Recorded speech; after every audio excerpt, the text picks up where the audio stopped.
Bible గ్రంథంలో ఒక స్త్రీ ఉంది. ఆమె ఎంత భయంకరమైన పరిస్థితిలో ఉందంటే మనుషులందరి దగ్గరికి వెళ్ళలేనటువంటి కంపు కొట్టే పరిస్థితి ఆమెది. ఆమెకున్నటువంటి అనారోగ్యమైన కారణాన్ని బట్టి, ఆమెకున్నటువంటి ఆ ఇబ్బందిని బట్టి తన దగ్గరున్న డబ్బులనంతా వ్యయపరుస్తూ కష్టపడుతూ అనేక వైద్యులను ఆశ్రయించింది.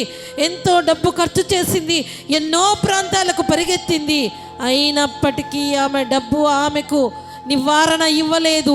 ఆమెకున్నటువంటి ఆ యొక్క ప్రాంతంలో ఉన్న ఏ యొక్క బంధువో ఏ మనుష్యుడో ఆమెకున్నటువంటి ఆ కొరతను తీసివేయలేదు. తన డబ్బులంతా ఖర్చు అయిపోయాక, తనకున్న బలమంతా ఉడికిపోయాక, ఎన్నో రకాలైన ప్రయత్నాలు చేసి చేసి అలసిపోయిన స్థితిలో, నీరసమైన స్థితిలో, కంపు కొట్టుకునే స్థితిలో ఉన్న ఆమె ఒక అద్భుతమైన కార్యాన్ని పొందుకున్నది. యేసు క్రీస్తు వారి చాటుకు ఆమె వచ్చేసింది. ఆమె జీవితంలో గొప్ప కార్యము దేవుడు చేశాడు. ఈ సమయంలో ఆ స్త్రీని గురించి మనము జ్ఞాపకం చేసుకుందాం. మార్కు సువార్త 5వ అధ్యాయము 25వ వచనం నుండి 29వ వచనం వరకు మనం చదువుదాం. 12 ఏళ్ల నుండి రక్తస్రావ రోగము కలిగిన ఒక స్త్రీ ఉండెను. ఆమె అనేక వైద్యుల చేత ఎన్నో తిప్పలు పడి తనకు కలిగినదంతయు వ్యయము చేసుకొని ఎంత మాత్రము ప్రయోజనము లేక మరింత సంకటపడెను.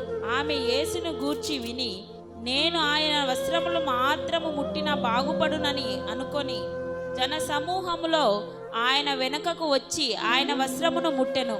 వెంటనే ఆమె రక్తధార కట్టెను గనుక తన శరీరములోని ఆ బాధ నివారణ అయినదని గ్రహించుకొని చాలు. ఈ రాత్రి దేవుడు ఈ రక్తస్రావము కలిగిన స్త్రీని మన కళ్ళ ముందు ఉంచుతున్నాడు.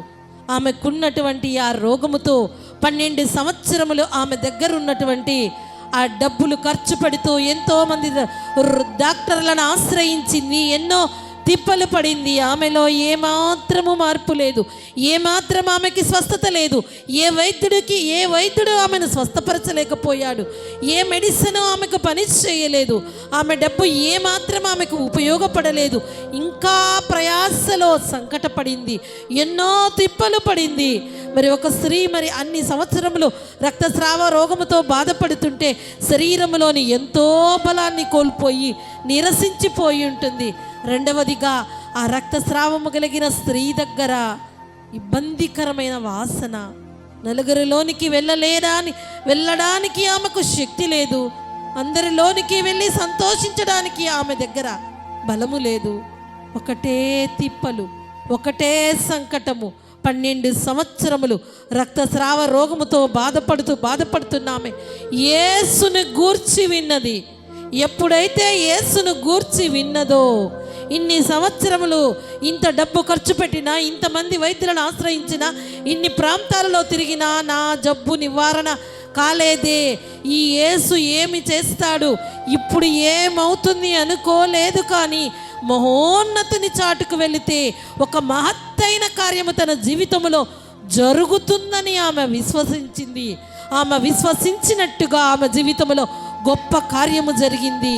ఎంత గొప్ప విశ్వాసం ఆమెది! వెంటనే యేసును గూర్చి విని ఆయన వస్త్రాన్ని మాత్రమే ముట్టింది. వెంటనే ఆమె యొక్క వ్యాధి నివారణ అయింది. ఆ రక్తధార నిలచిపోయింది. ఆమె గ్రహించింది, నా దేవుడు గొప్ప కార్యము చేశాడని, యేసు క్రీస్తు మహత్తైన కార్యములు చెయ్యగలిగిన దేవుడని గుర్తించి 12 సంవత్సరములు పడిన త్రిప్పలు, 12 సంవత్సరములు ఖర్చు పెట్టిన డబ్బులు, 12 సంవత్సరములు పడిన ఆ సంకటముల నుండి విడుదల పొందడానికి కారణం ఆమె దేవుని చాటుకొచ్చింది. యేసుక్రీస్తును నమ్మిన నీవు, యేసుక్రీస్తు గొప్పతనాన్ని గుర్తెరిగిన నీవు, ఆయన చాటుకొచ్చేటటువంటి అనుభవములో లేకుండా నీకున్నటువంటి పరిస్థితులలో, ఆ కష్టములో, ఇబ్బందిలో డబ్బును ఆశ్రయించో, డాక్టర్లను ఆశ్రయించో, మనుషులను ఆశ్రయించో, ఉన్న ఉద్యోగాన్ని ఆశ్రయించో, నాకు తిరుగు లేదనుకుంటూ జీవిస్తున్నావేమో. ఒక్క మారు రక్తస్రావము కలిగిన స్త్రీ గురించి నీవు ఆలోచించు. దేవుని శక్తిని ఎరగని ఆమె దేవుని నమ్మలేదు. ఆమె దేవుని నమ్మిన ఒక విశ్వాస అయితే కానే కాదు. అనారోగ్యముతో ఉన్నప్పుడు ఆ రక్తస్రావము కలిగిన స్థితిలో ఉన్నప్పుడు యేసును గూర్చి విన్నది. ఆమె జీవితంలో కార్యం జరిగింది.